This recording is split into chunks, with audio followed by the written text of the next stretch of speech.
پاکستان کو IMF سے 1 ارب 2 crore dollar کی قسط موصول۔ پاکستان کو عالمی مالیاتی فنڈ کی طرف سے 1 ارب 2 کروڑ 3 لاکھ ڈالر کی قسط موصول ہو گئی ہے۔ اسٹیٹ بینک آف پاکستان نے IMF سے 1 ارب 2 کروڑ 3 لاکھ کی قسط موصول ہونے کی تصدیق کرتے ہوئے بتایا کہ IMF نے رقم EFF قرض پروگرام کی دوسری قسط کے طور پر جاری کی۔ اسٹیٹ بینک کے اعلامیے میں کہا گیا ہے کہ IMF کے جائزہ مشن نے پاکستان کی معیشت کا جائزہ لینے کے بعد قسط جاری کرنے کی سفارش کی تھی۔ IMF کے ایگزیکٹو بورڈ نے رقم جاری کرنے کی منظوری 9 مئی کو دی تھی۔ دوسری قسط کی رقم 16 مئی 2025 کے زر مبادلہ ذخائر کا حصہ ہوگی۔ ممکن ہے امریکہ پاک بھارت رہنماؤں کو عشائیہ پر اکٹھا کر لے۔ امریکہ کے صدر ڈونلڈ ٹرمپ نے دورہ سعودی عرب میں گفتگو کرتے ہوئے کہا کہ پاکستان اور بھارت کے تعلقات میں بہتری آ رہی ہے۔ ممکن ہے امریکہ ان ممالک کے لیڈروں کو ایک جگہ جمع کر لے۔ ٹرمپ نے کہا کہ کچھ ہی روز پہلے میری انتظامیہ تشدد کے بڑھتے واقعات رکوانے کے لیے تاریخی جنگ بندی میں کامیاب ہوئی، اس لیے تجارت کو بڑی حد تک استعمال کیا۔ صدر ٹرمپ نے بتایا کہ انہوں نے دونوں ملکوں کی قیادت سے کہا کہ آئیں ڈیل کریں، کچھ تجارت کی جائے، نیوکلیئر میزائل نہ چلائیں، ان چیزوں کی تجارت کریں جو آپ بہت عمدہ بناتے ہیں۔ امریکی صدر نے کہا کہ دونوں ممالک کے پاس بہت طاقتور، مضبوط اور ذہین لیڈر ہیں۔ جنگ رک گئی ہے، امید ہے آگے بھی ایسا ہی رہے گا۔ اگر یہ جنگ نہ رکتی تو اس میں لاکھوں لوگ مر سکتے تھے۔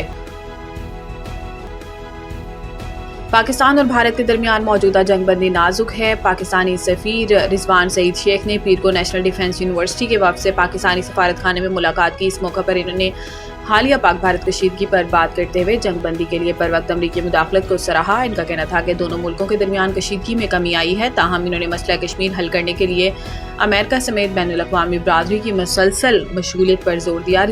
رضوان سعید شیخ نے سنتاز معاہدے کے حوالے سے پاکستان کے عزم کا اعادہ کرتے ہوئے یک طرفہ اقدامات کے خلاف انتباہ دیا جس سے علاقائی استحکام اور غذائی تحفظ کو خطرہ ہو۔ سفیر پاکستان نے کورس کے شرکاء کو کامیابی سے اہم کورس کی تکمیل پر مبارکباد پیش کی۔ یہ کورس اعلیٰ سول اور فوجی افسران کی تربیت کے لیے مرتب کیا جاتا ہے، جس کا مقصد سینئر افسران کو اعلیٰ ذمہ داریوں کے لیے تیار کرنا ہوتا ہے۔ سینئر سول اور فوجی افسران پر مشتمل وفد پاکستان کے اعلیٰ تربیتی ادارے سے قومی سلامتی اور وار کورس مکمل کر رہا ہے۔ امریکہ کے Near East south Asia centre for strategic studies کے سینئر افسران بھی وفد کے ہمراہ تھے۔ کراچی کے صارفین کے لیے بجلی سستی کرنے کی درخواست نیپرا میں جمع۔ فیول پرائس ایڈجسٹمنٹ سے صارفین کو 6 ارب 79 کروڑ روپے کی ریلیف کا تخمینہ ہے۔